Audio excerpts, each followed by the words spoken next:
In Baltimore today, lawyers for 6 officers charged in the death of Freddie Gray filed a motion to dismiss the charges or take prosecutor Marilyn Mosby off the case. They accuse Mosby of using inflammatory rhetoric after Gray's neck was broken in police custody.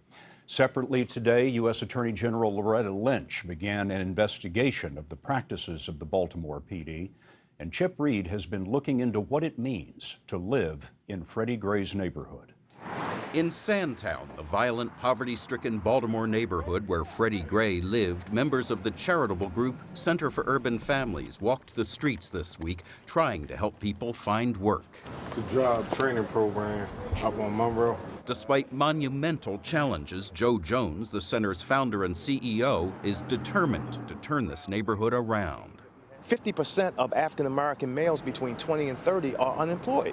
You can't have that number of people out of the labor market and expect that a community is going to thrive. Over the years, there have been many efforts to save Sandtown. In the early 1990s, former President Jimmy Carter and presidential candidate Bill Clinton came here when developers and the city were pouring $130 million into urban renewal.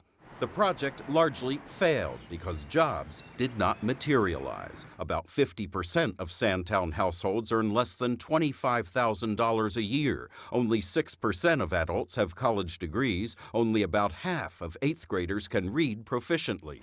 One of the biggest problems here is that with so few jobs available, selling drugs on the street has become a rite of passage for many young men. Can I ask you, how many of you have a criminal record? I did all of us. All of it. If you keep living in Sandtown, you're going to hustle.